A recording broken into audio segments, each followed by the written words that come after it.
See, I think you're all fresh batch, no? Yes, ma'am. Last week only you joined, right?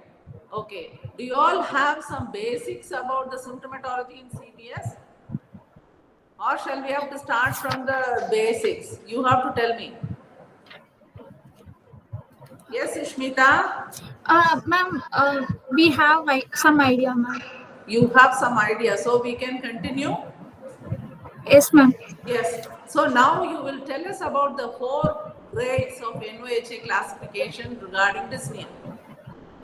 Ma'am, class 1 is dyspnea with ordinary physical, no dyspnea with ordinary physical activity. Okay. Class 2 is dyspnea with ordinary activity and slight limitation of physical activity.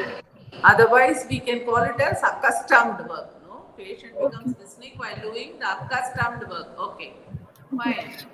Class 3 is dyspnea with less than ordinary activity, marked limitation of activity. Okay, fine. Less than ordinary. That means unaccustomed. Okay. Unaccustomed work. When he does like what, lifting a heavy weight. Okay, Okay. climbing 2 floors at a stretch. All that. Okay, fine. Grade Class 4. grade 4 is dyspnea with any physical activity or even at rest. Yeah. So even at rest, that is grade 4. Okay. Now your patient, she is symptomatic for the past 8 months, right? Yes, And yes, ma'am. dyspnea, the major chief complaint is for 8 months, and she started with grade 1 and progressing to grade 4 in a period of 8 months, right? Yes, ma'am. Yes. So what does dyspnea signify? Is it a right heart symptom or a left heart symptom? Sushmita. Left heart. Yeah, so dyspnea is the earliest symptom of left heart failure, right? Yes, Okay. ma'am. So you have to tell us about orthopnea and PND. So both are there in this patient. Okay, again, all these two are also for left heart. Okay, the symptoms of left heart failure. Yes, So ma'am. what do you mean by orthopnea? What do you mean by PND? Dyspnea that develops in the recumbent position Yeah. and sleep by sitting up or using pillows. Yes. That is Yes. orthopnea, ma'am. Yes, so the patient is comfortable in sitting posture. Okay, he prefers sitting up. Even in Yes, the ma'am. wards, you would have seen the dyspneic patients. No, we give what is called as chest rest or cardiac rest, just a small bench. Okay, they prefer falling forward, sitting and falling forward. Okay, so that means they are in grade 4. At rest, they are dyspneic and tachypneic. Okay. Okay. So then what is PND? Somebody else can answer. Vignesh, can you tell us what is PND? Vignesh? Vignesh? No answer? Can Vaishnavi tell me what is PND? Or anyone?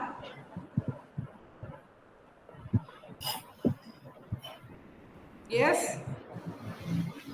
No response? Nocturnal dyspnea, ma'am. Yeah, who's answering? Vaishnavi, yeah? Varsha, ma'am. Vaishnavi? Huh? Varsha. Varsha. Yeah, Varsha, tell me. Tell me, Varsha. 2 to 5 hours after going to sleep, the patient will feel breathlessness and will get up from the sleep, Yes. and it will be relieved after 30 minutes to 1 hour sitting in the sitting position. Okay. So maybe you've told us in a simple way, but see the name itself, paroxysmal nocturnal dyspnea. Paroxysmal means all of a sudden. Nocturnal is at night. So patient normally goes to bed. Okay, he sleeps very normally. All of a sudden, after 2 to 4 hours, with acute onset dyspnea, he gets up.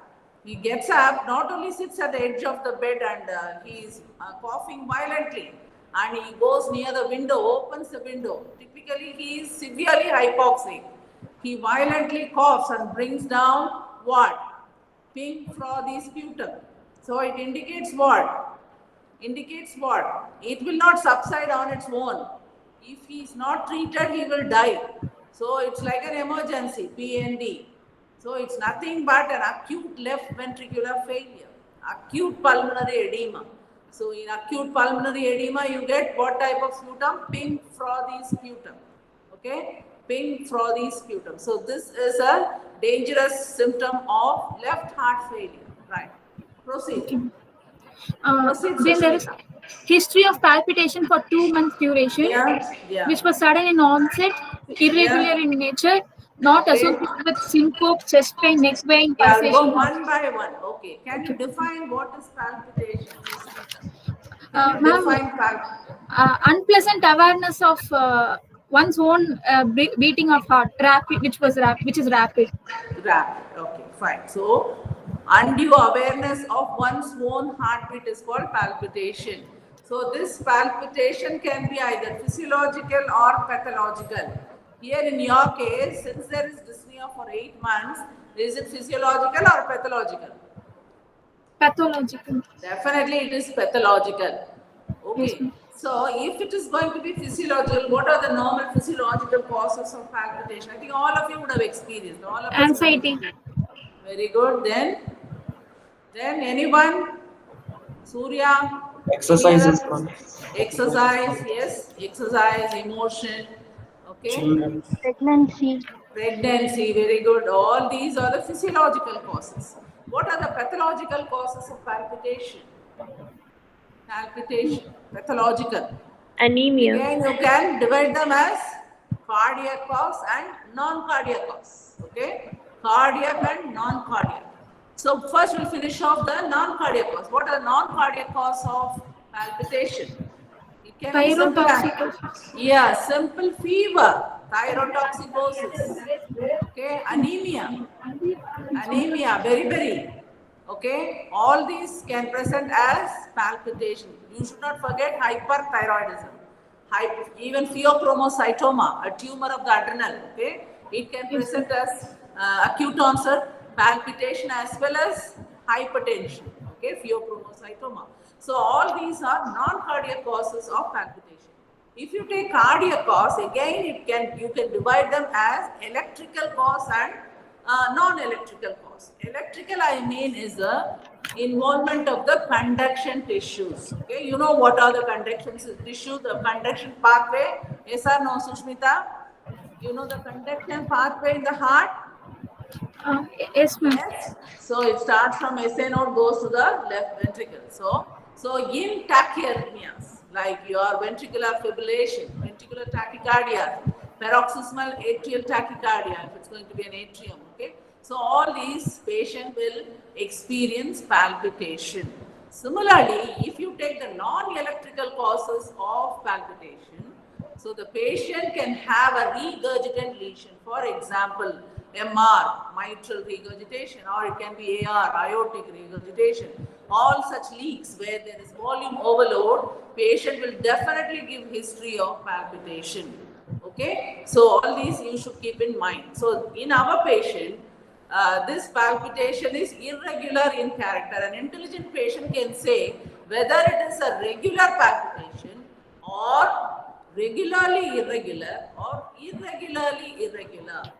Okay, if it is going to be regularly irregular, you think of atrial fibrillation, atrial flutter, ventricular fibrillation, ventricular tachycardias, all these you can think of. If it is going to be irregularly irregular, you will think of AF, atrial fibrillation and atrial flutter with varying blocks. If there is associated heart blocks, we can have irregular palpitation. Right. Proceed. And another important statement you are giving, polyuria. So it was not associated with syncope, chest pain, neck pain, pulsation as well as polyuria. Why there should be syncope in such case of palpitation? Ma'am, if there is reduced blood flow, cerebral hypoperfusion.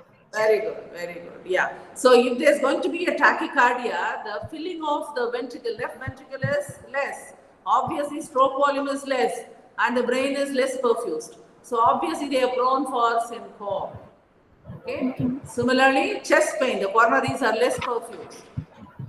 Okay, neck pulsations, you mean to say JVP? Yes, ma'am. Okay, why do you connect polyuria here with palpitation? how can you connect palpitation and polyuria? See, in a condition called supraventricular tachycardia, okay, SVT, patient will have an acute onset tachycardia or palpitation followed by polyuria, okay, in SVT, supraventricular tachycardia. It is because of the secretion of the atrial natriuretic peptide, okay, atrial natriuretic peptide. So the patient soon after the attack will have polyuria and SVT. Okay, next slide. Okay. History of easy fatigability for 2-month duration, Yes. and history of bilateral swelling of ankles for past 2 months, which was gradual in onset, progressive in nature, not associated with facial swelling, Okay. and no diagonal variation. Okay. So this also you should concentrate. Important symptomatology. See, bilateral leg swelling or ankle swelling, you mean to say. It's a dependent edema. So dependent edema, that too a bilateral dependent edema, means it is always cardiac. First you should think of only cardiac.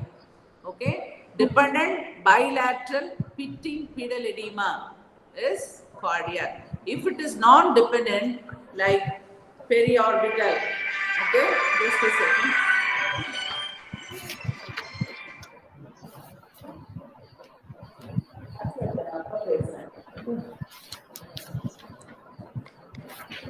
So, if it is going to be a renal edema, the patient will have periorbital puffiness. Otherwise, it's called as a non-dependent edema because of the presence of loose areolar tissue around the eyes.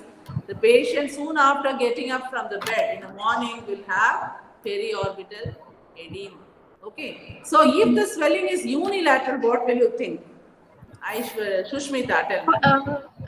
Filariasis. Yes, if it is chronic, okay? If it Up is a to- chronic non-pitting edema with history of on and off fever, rigors and lymphadenopathy, definitely you will think of filariasis, which is involving the lymph channel, okay? Lymphatic obstruction. Okay, if it is acute, if it is a unilateral swelling but acute, what will you suspect? Very important. It's a dangerous situation. Anyone? Deep Yes? vein, Yeah, finish. deep vein thrombosis. Yeah, we call it as DVT, deep vein thrombosis. For example, you have a patient in the ward who is bedridden for a prolonged time, for 2 weeks. Such individuals are prone for immobility, is one of the important risk factors for DVT, deep vein thrombosis. Why it is more dangerous, DVT? Why it is a dangerous situation, I told. Embolism.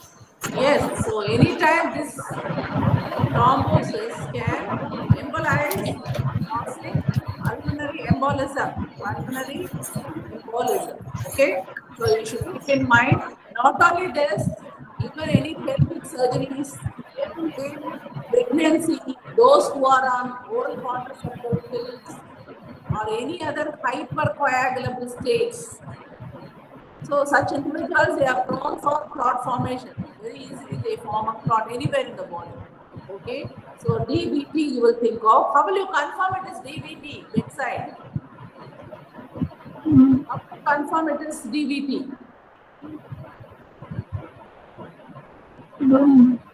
No idea.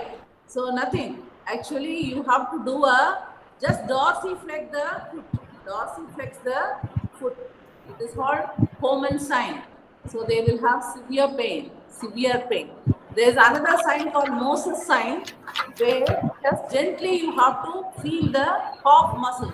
It will be very, very tender. So Homan sign and Moses sign bedside will make you suspect DVT. Okay, but how you should confirm? By doing a lower limb Doppler. Lower limb venous Doppler will confirm the presence of DVT. So this is regarding the unilateral swelling. Okay. Any other cause of unilateral swelling? Any other unilateral swelling? Pushmeta. Who's that? Allowing the dog to bark? Ma'am, it's here. Who's that? Ma'am, it's a stray dog in outside my house. Outside, okay, okay. Right, you proceed, ma'am. So, any other cause you will think of, Sushmita, apart from your DVT and filarial leg? Uh, You can even think of another important condition called cellulitis, okay? okay. Cellulitis of lower limb. It's a surgical condition, but though you are a physician, you should pick up and refer it in an urgent manner immediately to the surgeon. Cellulitis, how we are going to confirm? Patient will complain of pain, swelling, fever. So you will have severe warmth and redness or the lower limb with or without lymph node involvement. So you suspect cellulitis of lower limb. If you are not intervening in time, it can go into compartment syndrome. You know what is compartment syndrome? So it can involve even the muscles, vessels, and the nerve in the lower limb, causing even the gangrene. Okay, proceed. The history of cough with blood stains sputum for past 2 weeks, Yeah. which was incidence in onset, progressive in nature, mucopurulent in consistency, and not foul smelling. Okay, there is history of hemoptysis otherwise, right? There Yes, is ma'am. again, it is an important symptom. Hemoptysis, though it's an important symptom of respiratory system, there are cardiac causes for hemoptysis also. How? Pulmonary congestion. Yeah, just now we said acute pulmonary edema causing pink frothy sputum. Yes, ma'am. And similarly in mitral stenosis, okay, in mitral stenosis, actually what happens there is, because of the obstruction at the level of the mitral valve, there is huge enlargement of LA and the back pressure is towards the pulmonary bed. So obviously the small venules in the pulmonary vasculature, they rupture, leading on to hemoptysis. This is called pulmonary apoplexy. Similarly, the pulmonary bed, since it is congested, they are prone for bronchitis. That's why it is called as winter bronchitis, when they can bring out the blood in sputum. Not only that, the pulmonary embolism, which we discussed, it's also common in MS. So they can have hemoptysis, or patients in AF, they will be always on anticoagulant. This can be drug-induced hemoptysis also. So all these causes you should know. The cardiac causes of hemoptysis. Okay, right. Here the patient has got streaky hemoptysis, we can say. Very, very small quantity for the past 2 weeks. Okay, right, proceed. Proceed. There is no history of dyspepsia, no history of abdominal distension, no history of right hypochondrial pain, no Okay, history why of do you ask for abdominal distension, right hypochondrial pain? right heart failure, ma'am. Yeah, so all these are the signs and so even symptoms you can say. What are the symptoms? Leg swelling, bilateral pedal edema, abdominal distension due to ascites, and abdominal pain due to what? What is the cause of pain, right hypochondrial pain? It is because of the congestive hepatomegaly, because of the back pressure, because of the congestion, the liver enlarges, but it stretches the Glissen's capsule which covers the liver. So it's because the liver parenchyma is insensitive to pain, but it is because of the stretching of the Glissen's capsule, there is pain on the right hypochondrium. It's due to right heart failure. Next. No history of chest pain, Yes. no history of fever, sore throat, or joint pain. Okay, fine. We will discuss something about the chest pain, though there is no chest pain in this patient. Okay, so chest pain, what's her age, ma? This patient 25 was- months. Yeah, just a young female, 25 years, that too a female. Okay, complaining of chest pain, what all you will think? So young female with chest Gastritis. pain. No, I'm talking about cardiac. Okay, Myocardial. causes of chest pain in a young female. Yes. Cardiac cause, anything you can guess? Myocardial infarction. No. See, in a young lady in reproductive age group, MI is nil, I can say. Very, very rare. Nil. It can never happen because you all know estrogen protects them, no? Estrogen. So since they are in reproductive age group, females, if you compare a male, MI in a female is a nil cases you see. Okay. So what would be the cause of chest pain then in a young female like this? Ma'am, Takotsubo cardiomyopathy. Takasubo. Okay. What do you mean by Takasubo cardiomyopathy? Good. You are thinking of rarities, but you should know. Yeah, what is that? Ma'am, Who's answering? Vinod is answering. Yes, ma'am. Yeah, tell me, Vinod. Ma'am, Tell it presents like acute coronary syndrome, ma'am. Okay. Okay. What is it exactly? What is Takasubo? Ma'am, Takotsubo is actually the Japanese terminology for a pot, ma'am, a type of pot which is dilated, ballooned type of pot, ma'am. Okay. So it's due to the ballooning of the apex, ma'am, of the heart. Due to See, type this of they cardiomyopathy. call, it is due to hyperadrenergic drive. Those who are very anxious, those who have more adrenaline and noradrenaline in their blood, they are prone for this Takasubo. Okay, right. But I Okay. want common things in our setup. First, we should think of common things always first, then only rarity. Okay, Vinod? Ma'am, mitral valve prolapse. Very good, excellent. Yaar adu Vinod dana? Vinod is telling. Vikram, ma'am. Vikram. Vikram, ma'am. Very good, Vikram. Vikram, I appreciate Yes, you. ma'am. So in this young lady, if she comes, you cannot rule out cardiac. Don't say no. She will not have any cardiac problem. Never do that. Always you have to meticulously examine the patient. Rule out MVP, mitral valve prolapse. So this can be an isolated entity or with MR. There may be leak. This is called as Klick-Murmer syndrome, floppy valve syndrome, Barlow syndrome. These are the various names given to this mitral valve prolapse, which can be with MR or without MR. Okay. So such patients, they can present with chest pain, palpitation. Okay. And if you auscultate, they can have a mid-systolic click and murmur. Okay. And which will be more pronounced on standing MVP. You go read about it. They can even have ischemic changes in the inferior leads. There may be minimal T wave changes in the inferior leads in the ECG. So that's about MVP, mitral valve prolapse. Anything else you can think of? Very good. I appreciate this batch. Then anything else, Vikram? Sure. In a young female like this lady, 25 years or 30 years old, possibility of chest pain? Vasculitis, ma'am. Okay, very good. Vasculitis means what do you think? What type of Takayasu. vasculitis? Takayasu arthritis. Okay, anything else? Takayasu. Ma'am, anxiety disorder, ma'am. Pardon? Anxiety disorder, ma'am. Generalized Yes, anxiety disorder. state. Yeah, panic attacks. They can have chest pain, dyspnea. Okay, then anything else? Anything else? HOCM, ma'am. Pardon? HOCM. Yes. HOC. Very good. HOCM, hypertrophic obstructive cardiomyopathy. Cardiomyopathy. Yes, you can think of all that. Even regurgitant lesion, the same patient can have MSMR. Okay, so they can have chest pain. They can have chest pain. PHT can cause chest pain. Okay, and mainly you will think of obstructive lesions like aortic stenosis. Okay, aortic stenosis first. So when there is valvular heart disease, you will think of first chest pain means AS. Next is HOCM. AS and HOCM if there is chest pain. Aortic stenosis. HOCM closely mimics AS. Okay, why there is chest pain in AS? Anyone? Anyone? Why there is chest pain in AS? Anyone?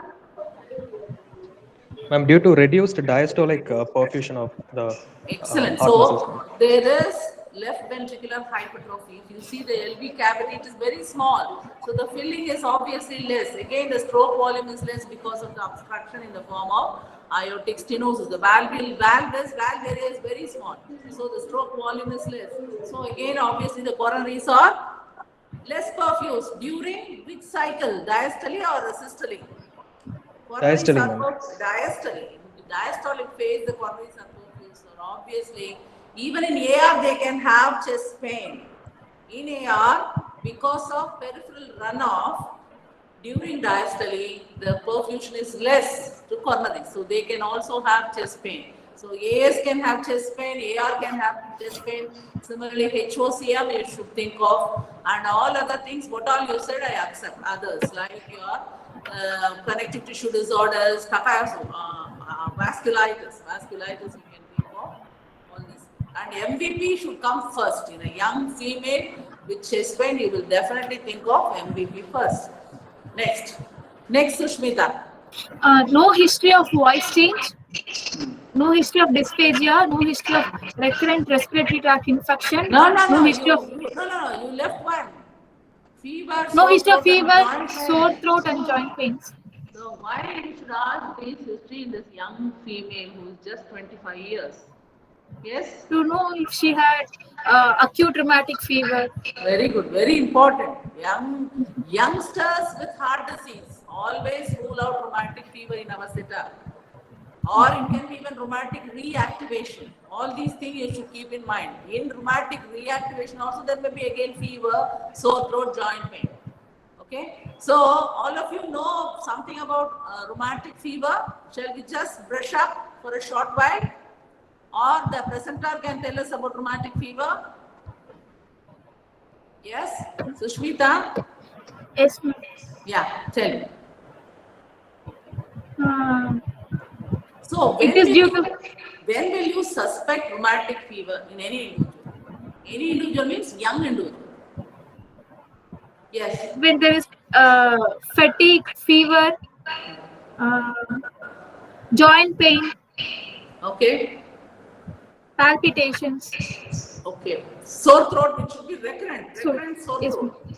Because, see, if just a streptococcal infection, okay, group A beta hemolytic streptococcus, which presents as sore throat fever, okay. So, if you are not intervening at this stage and treating this can lead on to what? Molecular mimicry. No, there is some autoimmune reaction, okay, between the antigen as well as to the joint, brain. Okay, there are so many organs which are involved in this process, causing what? So there are criteria given by Duckett-Jones. Okay, Duckett-Jones was modified. This is latest is modified Duckett-Jones, and we have got 5 major criteria. What are the 5, Vasudevan? What are the 5 major criteria of rheumatic fever by Duckett-Jones? Carditis. Ma'am, migratory First. polyarthritis. First, you will think of, yes, migratory polyarthritis. 75% of patients with rheumatic fever, they present with migratory polyarthritis. What do you mean by polyarthritis? It involves more than 4 and above, the joints are involved. The peculiarity of this rheumatic arthritis is different from rheumatoid arthritis, right? That you should be able to differentiate because this is flitting and fleeting type of arthritis which you get in rheumatic fever, which affects only the larger joints. It will never touch the smaller joint. There is an exception that we'll discuss later. Here, always the larger joints are involved, and it is called migratory and fleeting type. What do you mean by that? See, it may involve the right knee today. The patient has severe pain, swelling, fever, he can't get up, he can't walk. Okay? After 2 days, this subsides. It goes to the ankle or the next knee, the left knee or the elbow or the shoulder. So it migrates to the larger joint. So it is called as splitting and fleeting type, and it leaves the joint normal. If you examine the joint, it is perfectly normal. There will not be any destruction to the cartilage or the synovial thickening, nothing. It is leaving the joint always normal. That is the peculiarity of rheumatic arthritis. Around 75% of cases, they involve the joint. Okay, right. Next criteria, polyarthritis. You should know rheumatic polyarthritis will be the first presentation. Next. So here, what is the treatment we give for rheumatic arthritis? What is the drug of choice? Patient is wincing with pain. He is so restless. NSAID, ma'am. Aspirin. Very Ma'am. good. Aspirin. Who's that? Vinodha. Who's that answering? Aspirin? Yes. Aspirin. Two of us about answered, ma'am. Yes. 60 mg per kg. You give aspirin just with 1 dose, he gets up. Okay. So that is a wonder drug. Okay. Aspirin. Yeah. What is Reis syndrome? Can anyone say what is Reis syndrome in children? Ma'am, in or children in less than oil. 6 years, Yes, if yes. aspirin or NSAID is given, it causes liver. Yes, tell me, you're right. In which condition commonly? In chicken pox or any viral infection, those days, Influenza, ma'am. yes, they give aspirin. So It this causes aspirin mitochondrial can, dysfunction, ma'am. very good. At the level of mitochondria, mitochondrial injury, it causes what? The patient is in altered sensoriums. He may go in for coma, seizures with the involvement of the liver. That is Hepatic in encephalopathy. most hepatic encephalopathy. So it is chicken pox or influenza because of aspirin. Okay, because of aspirin. What are the side effects of aspirin? See, aspirin is a wonder, cheapest and the best drug. Okay, which we commonly use nowadays. Also, we are all using. Where all it is used? Aspirin.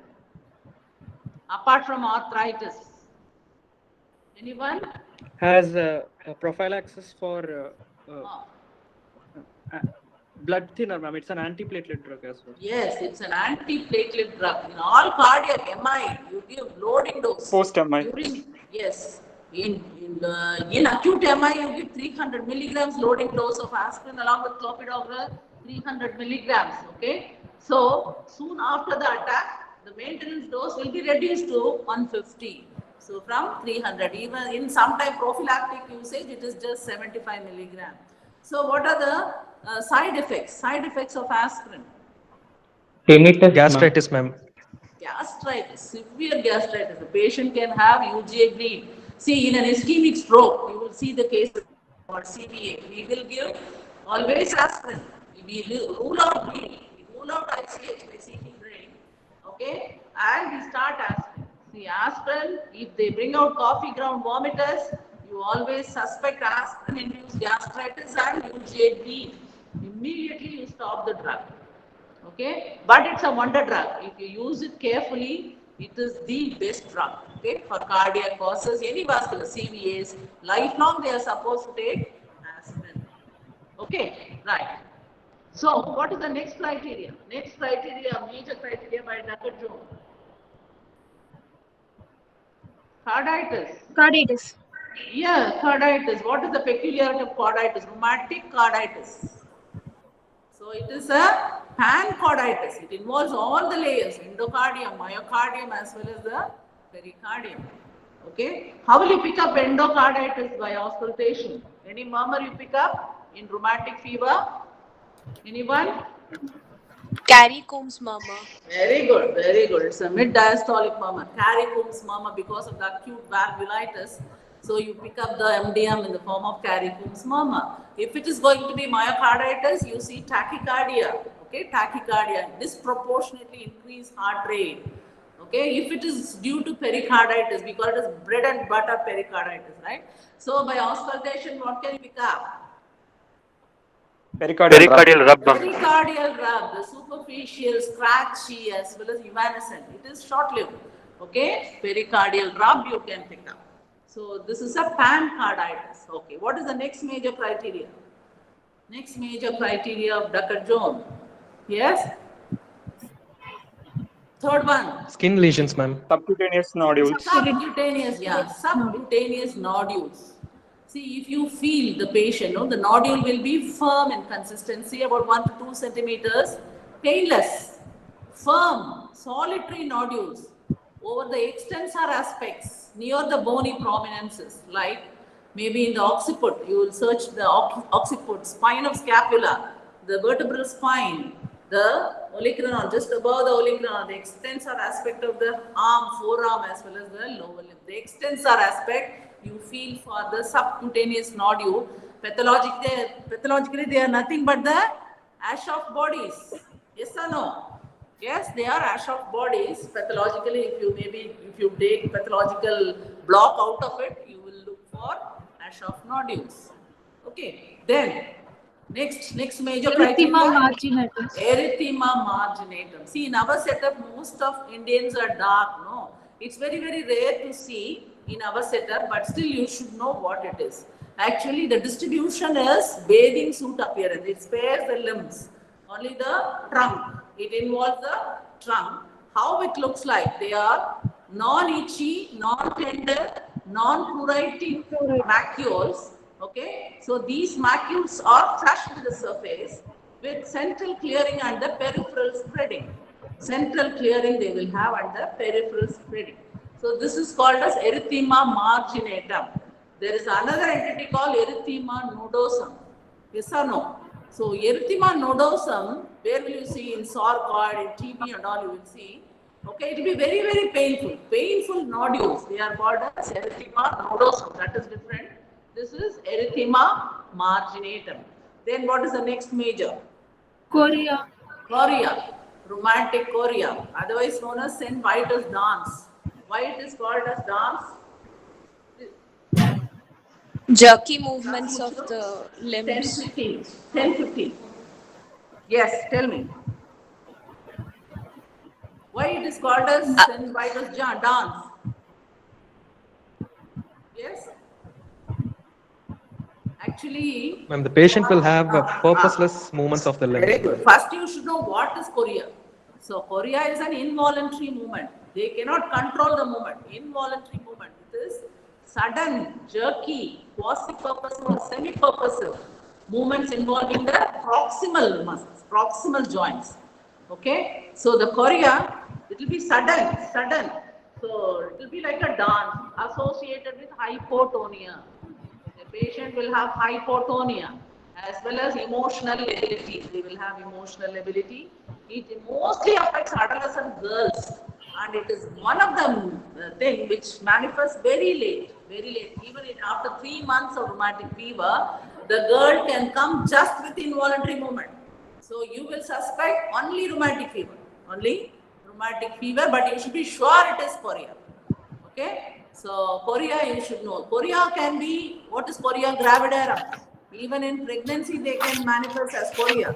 In SLE they can have chorea. Okay, these are other causes of chorea. So you should know what is rheumatic chorea. So there are other signs like Jack-in-box tongue. What is that? Jack-in-box tongue. You ask them to Protrusion the and tongue. retraction. Yes, very good. Similarly, milkmaid grip. Ask them to grip your finger. So it will be like this. He cannot sustain the grip. So it is called milkmaid grips. So all these are common in rheumatic chorea. They have hypotonia. Okay, hypotonia. Fine. In another chorea is there Huntington chorea, which is a degenerative disease in elderly. Okay, there you will have hypertonia. Here in rheumatic chorea, it is hypotonia. Right. So these are the 5 major criteria of Duckett-Jones, modified Duckett-Jones. You have another minor criteria also. These are the major. Minor will be like your fever, arthralgia, okay, and culture positivity for group A beta hemolytic streptococcus. Raised ASO titer. What is ASO? Anti-streptolysin O. In anti-streptolysin O, in an adult, if it is more than 250 Todd unit, it is a very significant titer. So that again indirectly confirms it is streptococcal infection, right? Then anything else, in ECG you see a long PR interval. So these are the other minor criteria of Duckett-Jones. Okay, proceed Sushmita. No history of voice change. Why No do you his- ask for voice change? Artner syndrome. Yes, Ortner's syndrome. Which nerve is affected? Left recurrent laryngeal. Left recurrent laryngeal nerve. Okay, for that you ask. So why the compression? Which chamber compresses the left recurrent laryngeal? Left atrium. Left atrium, which is Q. This causes the right. Next. No history of dysphagia. No history of respiratory tract. Why is that? Again, LA compressing on esophagus. Okay, fine. Yes, Next. No history of limb weakness. No, No history of yellowish discoloration. No history of respiratory recurrent respiratory tract infection. What do you mean infection. by that? Recurrent respiratory tract infection. Yes. Uh, See, in some congenital heart diseases, even in MS, but only in congenital heart disease, the acyanotic heart disease, I think you know, ASD, ESD and PDA. Okay, the kids are prone for recurrent respiratory tract infection. So the recurrence they mean is only the lower respiratory tract infection. It should be more than 6 per year. Then only you call them as recurrent respiratory tract infection. You are supposed to rule out acyanotic heart diseases like ALC, GST, and PK. Next. No history of limb weakness. No history of Why- yellowish discoloration. Why did you ask for It is a complication of atrial fibrillation. Yes, it is what? What is it? Cerebral vascular accident. Yeah, it is nothing but stroke, CVA. So it can be a hemiplegia, it can be a monoplegia, okay? It all depends where is the clot. So the clot is from the heart, okay? Because the LA is huge, there is atrial fibrillation also. So it is not synchronously contracting, so there is traces of blood in LA, so it is more prone for clot formation. Once there is going to be a brisk contraction, there will be showers of emboli causing stroke. So that's why you ask for history of limb weakness. Right, next. No history of yellowish. Past Why? history. No. Why do you ask for yellowish discoloration? To see if she has liver congestion. Why? Why she should have liver congestion? Just now we said, no? Hepatomegaly. Yeah, right heart failure. Right heart Yes, ma'am. failure, congestive hepatomegaly. Okay, it can cause jaundice. It can cause jaundice. In extreme untreated case, it can cause even cardiac cirrhosis. Okay, cardiac cirrhosis. In a long-standing untreated valvular heart disease, can cause cirrhosis. Yes. Past Yes. history. Yeah. There's a past history of acute rheumatic fever at 16 years of age and was hospitalized in Denhampet for 5 days and advised bed rest for a month and treated with oral penicillin V 500 mg TDS for 10 days. Subsequently, valve surgery was undertaken at the age of 18 years. Patient was receiving IM benzathine penicillin G 1.2 million units every 3 weeks as secondary prevention for 2 years, and then she stopped because of non-compliance. Very nice. You got a history, excellent history to support your diagnosis. Yes. So definitely you got a history of rheumatic fever is definite. Okay, but it need not be there for all cases. Maybe 40 to 50% they can give you history of rheumatic fever. So even without rheumatic fever, you can have cases with rheumatic valvular heart disease. Okay. So you don't expect in all cases. Okay. So here the history is very, very clear, the past history. So the patient had fever, so she was admitted, okay. 2 years she was treated, she was on penicillin prophylaxis. So, okay, what do you mean by primary prophylaxis? What is secondary prophylaxis? Anyone? Anyone? What do you mean by primary prophylaxis? Yes? Right. Primary prophylaxis is to prevent disease, occurrence of disease. Yes. So you are treating secondary the is- sore throat. That's all. You are treating the sore throat. Patient comes with history of fever, sore throat. You are treating it benzyl penicillin, which is benzyl penicillin or penicillin B tablet or erythromycin. Okay, that acute attack for 10 days you treat. Okay, that is called as primary prevention. Then what is secondary prevention? Secondary is patient has had rheumatic fever. That you are very sure. Okay, so you want to prevent the valvular involvement. You want to make him healthy, cardiac wise. So you are giving a prophylaxis to prevent or to stop the occurrence of rheumatic MS, rheumatic MR. So you want to prevent that. For that only you are giving this injection benzathine penicillin. Benzathine penicillin we give 1.2 mega units. Once in 3 weeks we give after test dose. If the patient is allergic to penicillin, you prefer erythromycin. If the patient doesn't want injection, you prefer tablet penicillin V 250 milligram 1 week. Okay? And how long we should give this? That's a question, right? So this will be decided on whether the patient had carditis or not. Okay? If the patient had no carditis, so from the date of last rheumatic fever, you give for 5 years penicillin or till the age of 18 years. If there is history of carditis, you will give for 10 years Lifelong. till the age of 25. Yeah. If it is going to be a complicated disease, and sometimes he may need the penicillin prophylaxis lifelong. So this you should stress. You should stress. They may not realize the after effect of this. So this patient he stopped. He became non-compliant. That's why the patient has ended up in the valvular lesion. Okay. So you have to advise as a doctor. You have to advise him to continue. When the doctor stops, then only he is supposed to stop. Okay. Fine. Next. No history of hypertension, diabetes mellitus, ischemic heart disease, tuberculosis, cerebral vascular accidents, a chronic kidney disease. No history of chronic respiratory tract infection, cyanotic spells, and no What do history you of mean heart by surgery. cyanotic spells? Why do you ask for history of cyanotic spells? What do you mean by cyanotic spell? Who are prone for cyanotic spells? Any idea? See, cyanotic spell means patient has got some cyanotic heart disease from birth. Okay? The prototype of your case is TOF. What is TOF? Tetralogy of Fallot. Okay? So, have you heard about TOF? You know the components of TOF? Yes.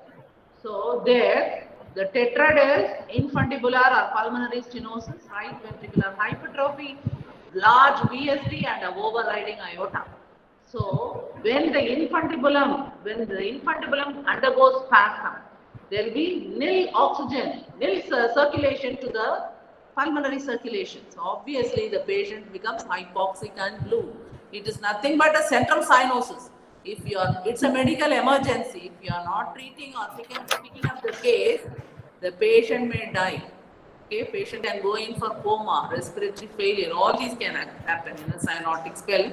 Very common in children. In pediatric age group, definitely you will see such cyanotic spells. So to avoid this, they will try to adopt with which posture is adopted by cyanotic children?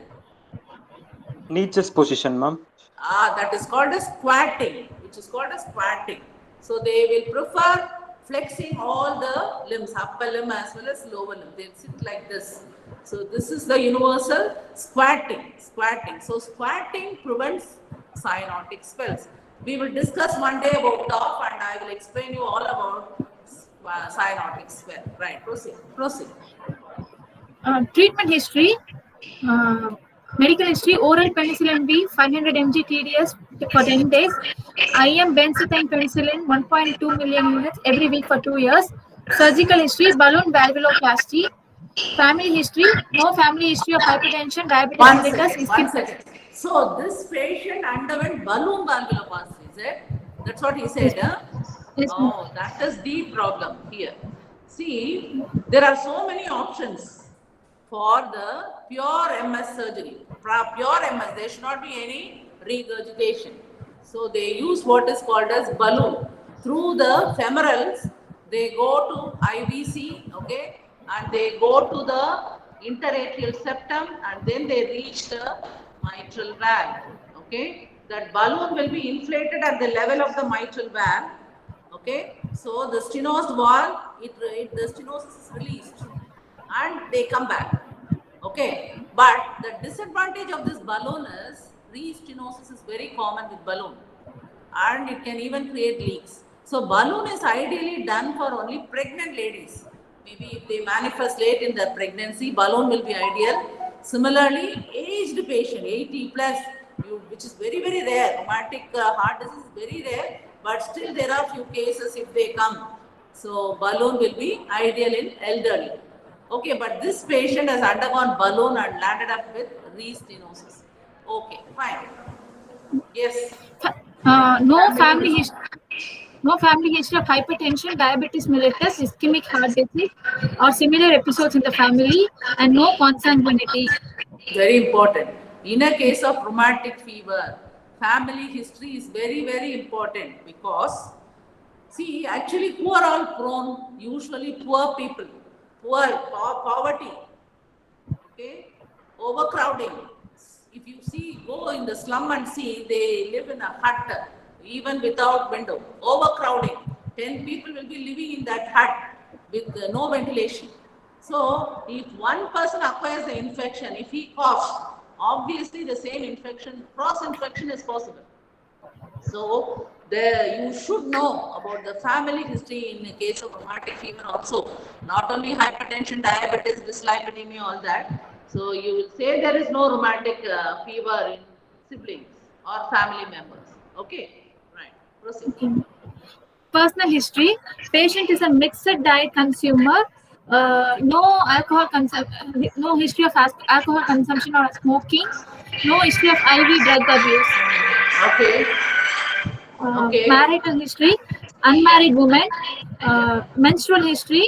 She attained menarche at the age of 12 years. Regular cycle 3 by 28 days.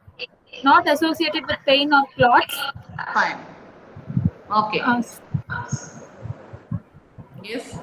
Ma'am, shall I proceed? Yeah, proceed, ma'am.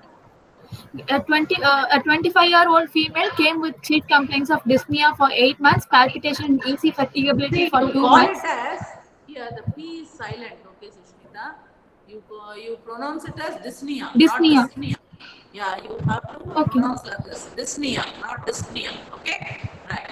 Okay. Yeah. Read out again. Associated old female came with chief complaints of dyspnea for 8 months, palpitation and easy fatigability for 2 months.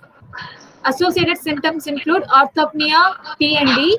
She also has cough with blood sputum for the past 2 weeks. Bilateral pedal edema is present. She also has past history of rheumatic fever. So most Here. probably Yeah, finish. it is a case of valvular heart disease. See, here you can say, instead of repeating all this orthopnea P&D, with left heart failure, you are sure it is left heart. From the detailed history which you have taken, you are very sure it is left heart failure with hemoptysis. You need not repeat the duration and all again, okay? So you have to give just the gist of it, okay? So there is right heart failure as well as left heart failure. That means patient is in congestive cardiac failure with palpitation. Yes or no? Which is irregular. So there may be some arrhythmias in the form of atrial fibrillation, which we have to examine, and definitely there is a past history of rheumatic fever. Yes, proceed. General examination. The patient is conscious, dyspneic at rest, oriented to time, place and person with moderately built and nourished. Patient has First you will tell about the build, okay? Patient is moderately built and nourished. Then you should talk about consciousness. Okay. Right. Then. Patient has no pallor, icterus, cyanosis, clubbing, and significant general lymphadenopathy. Patient has bilateral slow rising pitting pedal edema at ankles. Don't say slow rising and all, ma. Okay. You write, you call it as bilateral pitting pedal edema. Okay. So there are 2 types of edema: slow edema and fast edema. Okay. Slow edema is when you give a pressure for 40 seconds. No? So if the refilling is delayed, so it is slow edema. If it is fast, it is hypoproteinemia. That is called as fast edema. Okay, next. Okay. Vitals, pulse rate 88 per minute, irregular rhythm, a variable volume and character with a normal condition of vessel wall. All peripheral pulses are felt. No radial delay, no radiofemoral delay. Heart rate 100 beats per minute. Pulse deficit 12.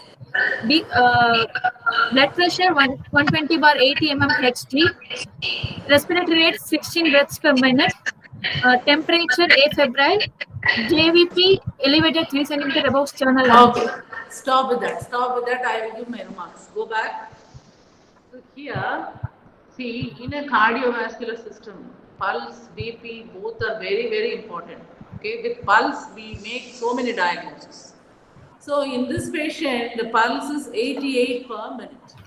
So normally around 72, 74 or the normal pulse rate 88 is also allowable.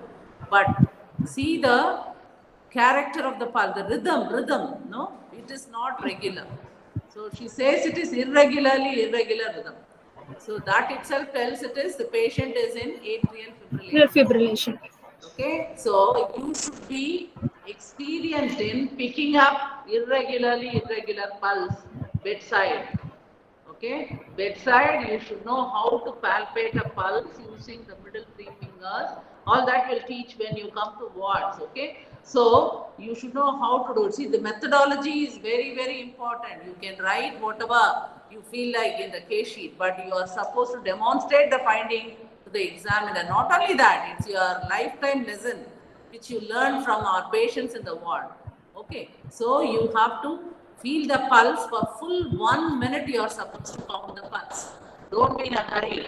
Don't just check for 15 seconds and multiply it 4 times. No, all that is wrong. In a cardiac case, pulse should be counted for full 1 minute. Okay, and you should know the rate, rhythm, volume, character, and any vessel wall thickening and radio femoral or radio. All these informations you are supposed to get in a CVS case. So here she says it is irregular, and when the patient is in atrial fibrillation, you should be more cautious. So you should feel the pulse in all palpable peripheral vessels. So there may be some clot, there may be some emboli because of atrial fibrillation. Okay, just a second, ma'am. Just 2 minutes, I'll continue.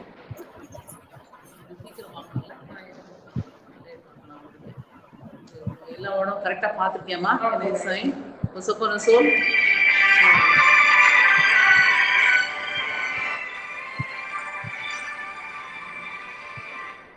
Hello, எங்க இருந்துங்க? சரிங்க, சொல்லுங்க. ஆமா sir, ஆமா sir. Okay sir. இல்ல நாங்க ஏற்கனவே ஸ்கூட்டினைஸ் பண்ணியாச்சு சார். ஒரே நிமிஷம் நான் ஒரு கிளாஸ்ல இருக்கேன். நான் ஒரு half an hour கழிச்சு பேசுறேன் சார். ஓகே, நான் பேசுறேன், திரும்ப வரேன் சார். I'll come back.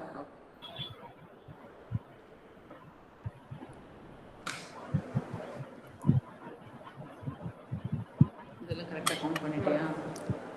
எல்லாம் உடனே இன்க்ளூட் ஆயிருக்கா? இது ஸ்பெஷல் வார்ட்னா 256. இதுல 2 பேருக்கு 5 கிடைக்குது. யார்? ராஜா and ரங்கநாதனா?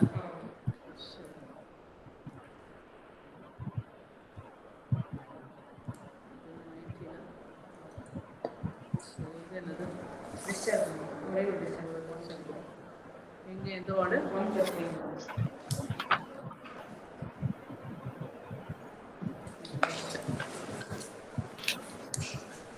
Yeah, proceed. So here, when she commits about irregular pulse, okay, next we are supposed to pick up pulse deficit. What is pulse deficit? So you need a nurse. Okay, in exam also you call a nurse, and you will with stethoscope count the heart rate for the same full 1 minute. She will count the pulse. Okay, find out the difference. Always the heart rate is more than the pulse rate because there are some ineffective contractions which may not go as pulse wave. Okay, so here in this patient the pulse deficit is 12. That means more than 10 is significant. Here it is significant pulse deficit. Okay, and the BP is 120/80 according to her.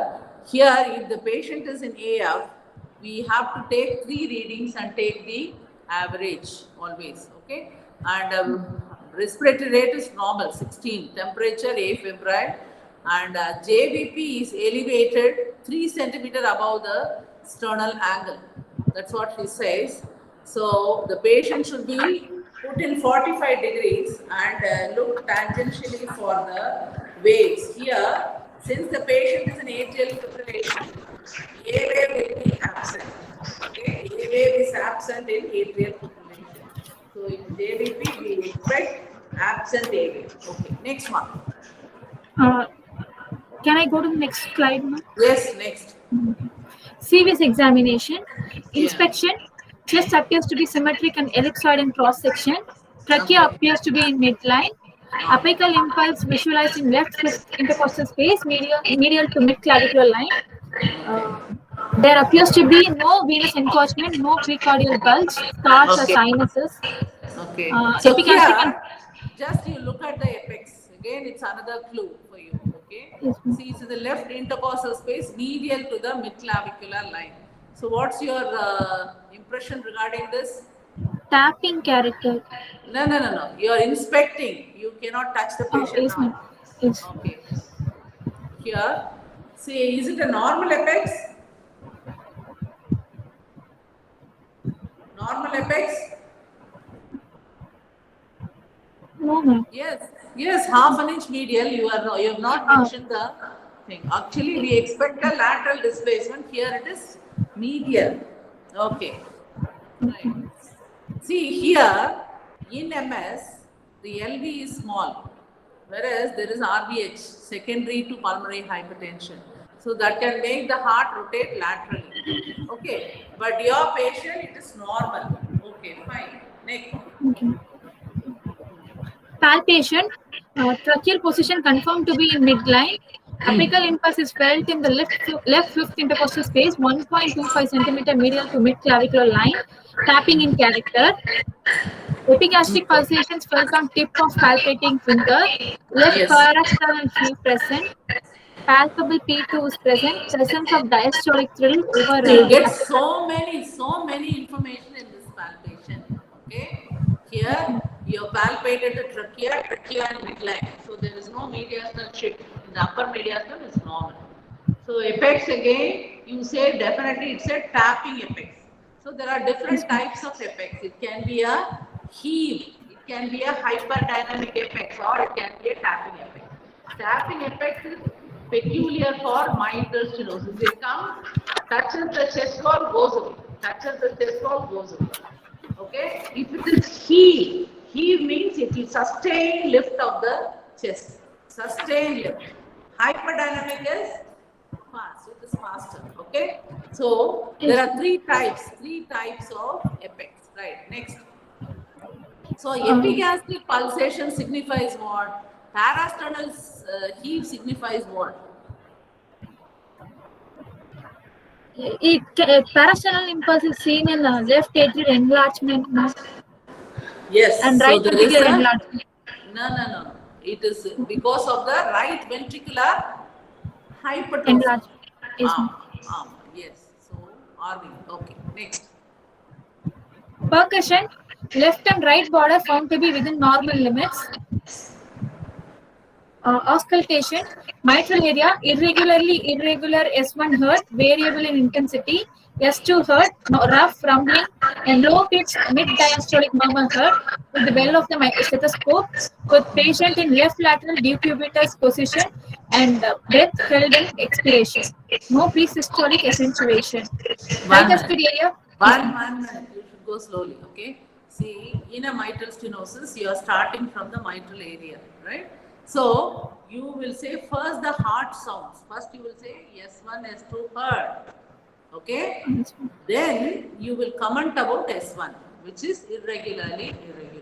Okay. And then you will talk about the murmur. Here, yours is a mid-diastolic murmur. So how you will start with? You should say it's a low pitch first. First you should tell the pitch. Okay, low pitched, rough, rumbling, mid-diastolic murmur without pre-systolic accentuation because the patient is in AF. Okay, yes, without pre-systolic accentuation, heard best with the bell of the stethoscope. Why? It is a low pitch murmur, so we use bell of the stethoscope. Patient held at the left lateral position or decubitus position with breath held at expiration. So that will finish the description of the murmur. Again, can you repeat, Sushmita? Yes, ma'am. Irregularly, S1, S2 heard. Irregular S1 heard, variable in intensity, and S2 heard, low pitched, rough, rumbling, mid-diastolic murmur heard, with the bell of the stethoscope, with patient in left lateral decubitus position and breath held in expiration. No pre-systolic accentuation. So I think this you can bring it in the beginning itself. After describing MDM, Okay. Okay. No pre-systolic accentuation. Okay. So low pitch, rough, rumbling mid-diastolic murmur Mhm. without pre-systolic accentuation. Okay. Okay. Heard best with the Bell's stethoscope. You finish with MDM. Then you talk Okay. about no pre-systolic accentuation. Then you describe about the position of the patient. Okay. Okay, ma'am. Understood? Right. Yes, ma'am. Yes. Yeah. Tricuspid area. Shall I move to the next slide? Yeah. Continue. Other system. No. Tricuspid. Come back to Okay. tricuspid. Tricuspid area, irregular S1, S2 heard. Again, you should Aortic say S1, S2 heard. S2 heard. Okay, S1, ma'am. S2 heard. Any other murmur heard in tricuspid area? No, ma'am. Any murmur is heard? What do you expect? What murmur you expect in tricuspid area? No idea. Okay, I'll teach you. Next, aortic area. Why do you go to aortic area after tricuspid? No. After mitral, tricuspid, pulmonary, then only aortic. Aortic will come last. Okay. So you talk about pulmonary now. Again, you should S1, say S2 S2 heard. Don't tell irregular darling. Pulmonary. Okay. S1, Okay. S2 heard. S2 heard. Here, in pulmonary area, you are supposed to describe about the pulmonary component of the second sound only. So, you will talk about the P2, whether it is loud or normal intensity. You are telling P2 is loud. Any other murmur is heard in the pulmonary area? Is there any ejection systolic murmur? Graham Ejection systolic murmur can be there. If it is going to be a severe pulmonary hypertension, patient can develop pulmonary regurgitation, which is nothing but the idiom which we get as Graham-Steele's murmur, okay, in pulmonary area. So, can you pick up anything? So, you could pick up only loud P2, right? And in aortic area, nothing. S1, S2 heard, no murmur. In tricuspid, what I expect is, because you said there is a parasternal fleet and you said epigastric pulsation, so definitely I expect RVH, right ventricular hypertrophy should be there. There must be tricuspid regurgitation. PR should be ruled out. So for PR, you should auscultate the tricuspid area for a pansystolic murmur, which is accentuated during inspiration, which is nothing but the Corvallis sign. Okay, so that you should, I expect from you. If the patient is there physically, we can confirm. So I have to verify that. Okay, so I expect more findings in tricuspid area, right? And I expect aortic area auscultation last, not before. Okay. Okay. Other systems, abdomen, tender hepatomegaly is present, no splenomegaly, no free fluid present. Respiratory system, normal vesicular breath sounds heard, no diminished air entry. CNS, no focal neurological deficit, no signs of limb weakness or aphasia. One sec. You have written as tender hepatomegaly. You can say tender liver palpable, 3 centimeter down right costal margin. All that description you should give. Don't just present as tender hepatomegaly present. Okay. So you should give your finding. Okay. How big is the liver? Okay. Right. Next. So there is no free fluid in the abdomen, right? Yes. Next. Respiratory system. Provision. No normal vesicular breath sounds heard. What do you expect in respiratory system? In this patient who had congestive cardiac failure. Patient can have basal crackles, okay? Bilateral basal crackles, a sign of LVF, okay? So you have to mention, you have to search for actually. Or if there's going to be ascites, you expect right-sided pleural effusion, which is part of CCM, okay? Then CNS. Why you are more concerned about examining CNS? Cerebrovascular accident. See, here the patient is in AF. Anytime he can throw emboli.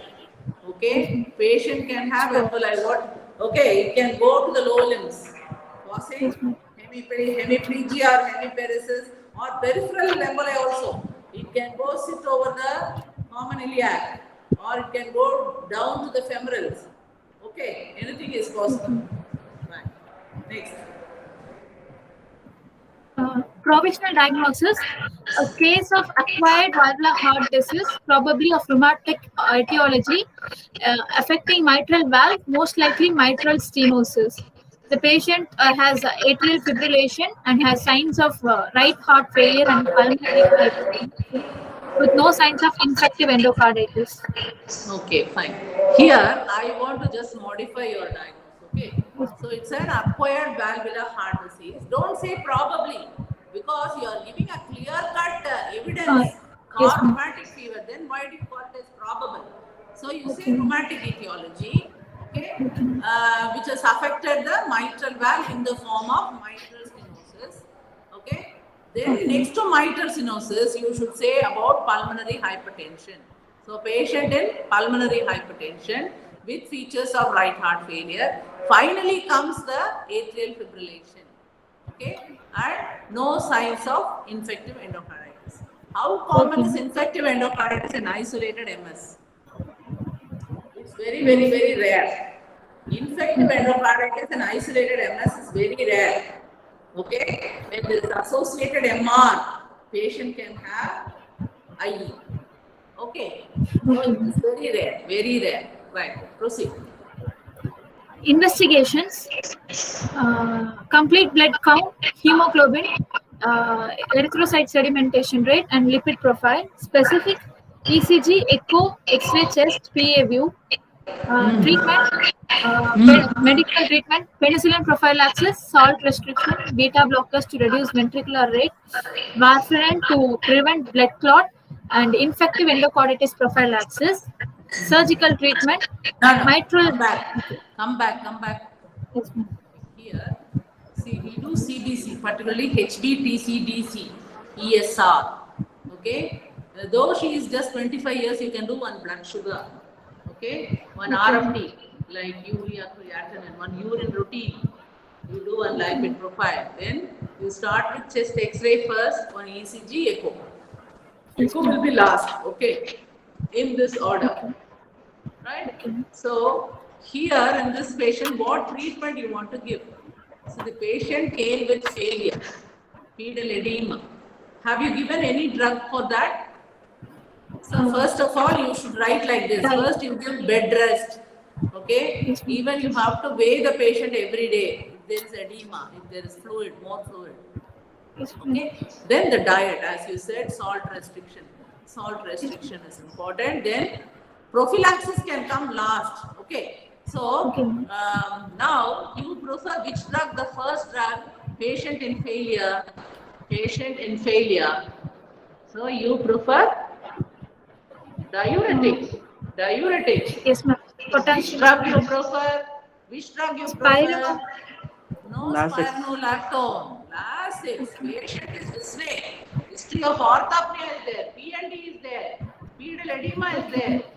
So here you will not prefer aldactone or spironolactone. We need fast-acting loop diuretic in the form of furosemide. Okay, you can give 40 mg IV straight.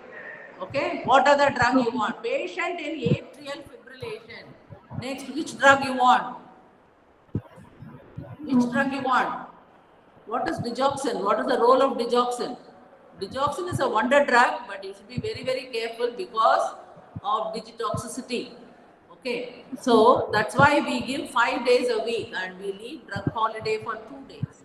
The strength of the tablet is 0.25 milligrams every day we give. So the digoxin acts at the level of AV node. So this will filter the abnormal input from the conduction tissue above. So it will reduce RVR. What is RVR? Rapid ventricular rate. Okay, so it slows down. So there is better LV inflow, better stroke volume. Okay, but you cannot stop atrial fibrillation. It will be there, but the rate is reduced. Similar work is done by even beta blockers. We can use metoprolol again to reduce the rate. Okay, and the another danger we said is the big LA with clot. Okay, there may be embolic stroke. So you will not prefer tablet warfarin. Okay, you give heparin. IV heparin you give to prevent the embolic flow. Then, when you stabilize the patient, you can bridge it with oral warfarin.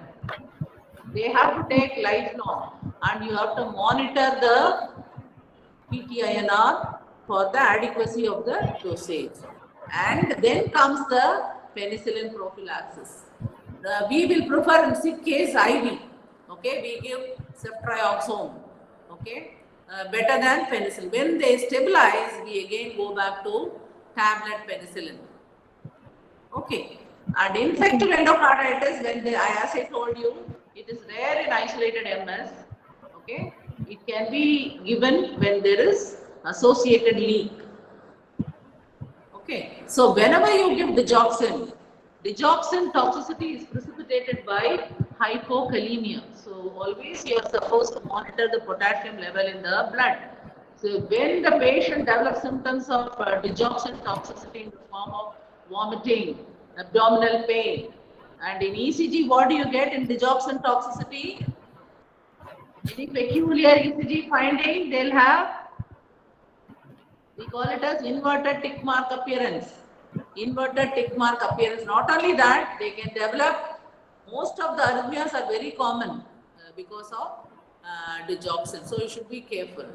Okay. And so you are treating the patient, the swelling is subsided, the lung signs are not there, the pedal edema has come down, his abdominal pain is better. So medically you have stabilized the patient, the rate has come down.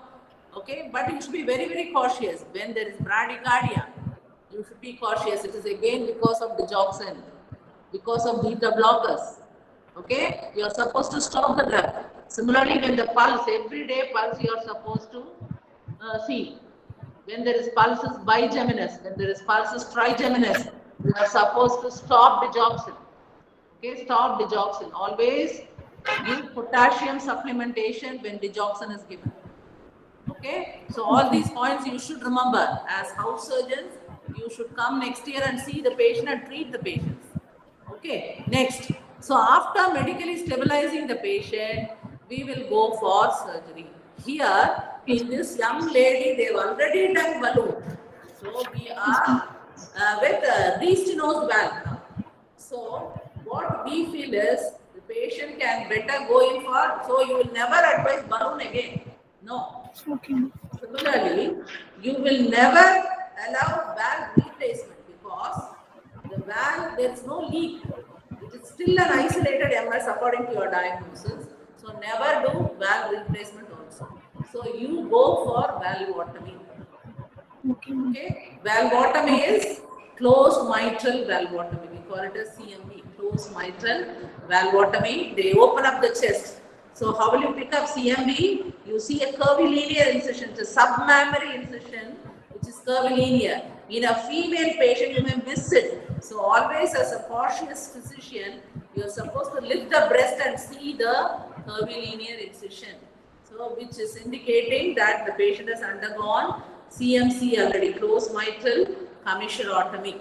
Okay. So what they do, they open up using a TUPS dilator. They call it TUPS dilator, TUPP. They dilate the valve and close. Okay, that will be ideal for this patient. There is no need for any valve replacement. The patient should be on lifelong penicillin prophylaxis, as well as if the AF is there, he should be on anticoagulants, oral anticoagulants also. Okay, so it's nice presentation with maybe few remarks. Okay, Sushmita, you can do it. It's still better next time. Okay, ma'am. How many? 26 are present out of 31, ma?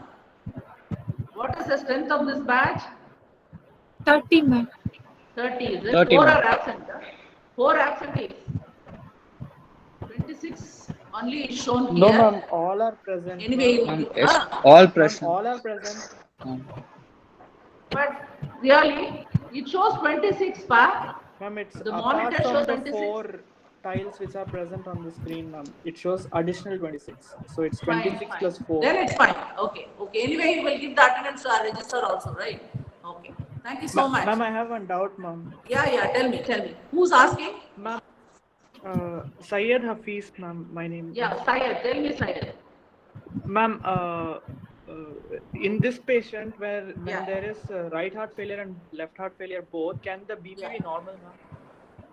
No, we expect hypotension. Actually, she told 120 by 80, which may not be possible because already it's a stenosed valve. I told you the LV will be very small, right? So we Yes, ma'am. expect around 100 systole. Okay, the pulse pressure also will be narrow. Okay. Similarly, if you see a AS case, it will be very, very prominent. If you see an isolated severe aortic stenosis, the systole will be even 80. Okay, so Okay, ma'am. here I expect a little less only. You're right, you picked up rightly. So it will be less than 120.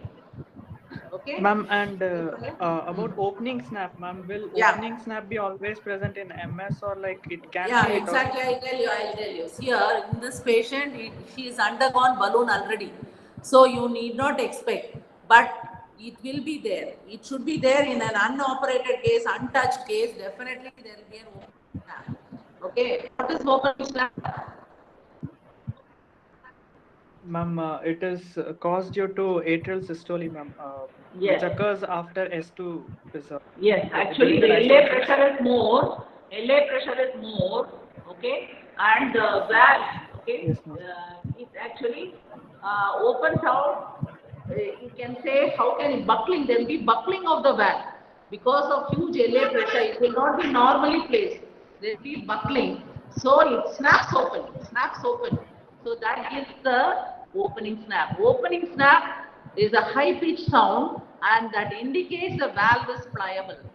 So once you are not listening to opening snap, the valve is calcified, one, or it can be associated with mitral regurgitation where opening snap may not be there. Okay. So in this case, before doing valvotomy, you are supposed to rule out all this. Even the mural thrombus you should rule out. Okay, if there is clot in the LA, okay, you should be very cautious. Okay, ma'am. During surgery, you cannot dislodge the clot. It can go on the table, it can cause stroke or any embolic manifestation. Okay, so all these Yes, you ma'am. expect. What are the other complications? Other complications, I think we discussed everything. Complications of MS? Yes, Syed? Ma'am, there can be cerebral infarction, ma'am, which can cause hemiplegia. Yes, CVA because of atrial fibrillation. Everything is because of thromboembolic manifestation. Okay, then? Ma'am, due to the drugs we have instilled, anticoagulants, it can cause Yes. embolism, ma'am. No, It no, is no. already existing. To prevent embolism only, we are giving anticoagulants in the form of heparin or acetone. Okay, so that is one. There can be bleeding, ma'am, then. And we discussed about pressure effects, right? Pressure effects like your Ortner syndrome, dysphagia, okay? All these, even bronchiectasis can occur. They call it as playing of carina. The carinal angle is widened because of the huge LA. And pulmonary hypertension and congestive cardiac failure, even that is a complication of MS. Similarly, massive hemoptysis. Massive hemoptysis is also one of the complication of isolated MS. Okay. Okay. Any other doubt? Ma'am, and if this patient had MR as well, then how would have been the presentation different, ma'am? Yeah, actually, examination wise, you are asking starting from pulse. Pulse volume will not be small volume. It will be a little large volume pulse, and the pulse pressure also will be a bit wide, and the apex will be down and down. It will not be normal. She said normal apex. I expect the apex in this particular case also to be lateral. Whereas she said very normal apex, which is little uncommon. Whereas if there's going to be MR, the patient will have a down and out apex. It depends upon which is dominant, whether MS or MR. If it is more of MR, it will be down and out. More of MS, it will be like just lateral. Okay. And your auscultatory findings, S1 becomes soft, the loud S1 becomes soft, and there may be S3. Apart from that, there will be a pansystolic murmur in the apex, which can be conducted to the back and the axilla if the anterior leaflet is involved. If the posterior leaflet is involved, the PSM will be transmitted to the base of the heart. Okay. So with all these, we pick up MS with MR. There will be PhD, obviously, because of both. Okay. And other findings. Okay, ma'am. AF may be there, definitely. Still MS is there, no? So patient can have MS, MR and AF also, along with PhD. Okay, this time you must be shrewd enough to rule out infective enterocolitis when there is associated leak. Okay, any other doubt? Ma'am? Yes. Okay. Ma'am, since this patient is in atrial fibrillation, you Yes. mentioned about digoxin, ma'am, but Yes. you didn't say anything about IV adenosine to control the rate immediately. Is it not indicated in this patient? Adenosine, no, adenosine commonly we will not use. We will not use. We will use digoxin, okay? And tell me about the calcium channel blockers used in the heart. You have diltiazem as well as verapamil, Verapamil right? and diltiazem. Among the two, verapamil we use. We prefer verapamil and we prefer ma'am. beta blockers. Okay, in this AF, Okay, ma'am. if it is MS induced, we prefer these. Among these, we start with digoxin. Then we add verapamil, if needed, beta blocker also. Okay? Okay, ma'am. Right. Anything else? Ma'am, I have a doubt of the case. Ma'am, Ma'am, how do we pick up clinically aortic sclerosis, ma'am? Aortic sclerosis, not stenosis.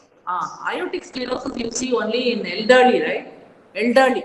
Yes, ma'am. How do we pick it up clinically, ma'am? Clinically, they can have features of AS, they can have features of AS, but A2 may not be, it may be loud or may not be loud. See, A2 soft means what will you think? A2 loud means what will you think? See, you have to auscultate aortic area, right? Ma'am, if So it is soft, the valve is calcified. Yeah, if it is calcified, it is soft. Similarly, if it is rheumatic, it will be soft. If it is syphilitic, it will be loud and tambour-like.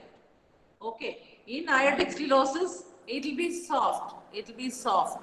Okay, and they will have other features like the pulse pressure will be narrow, the pulse volume will be narrow. It can be in severe stenosis. They can even have pulsus parvus et tardus.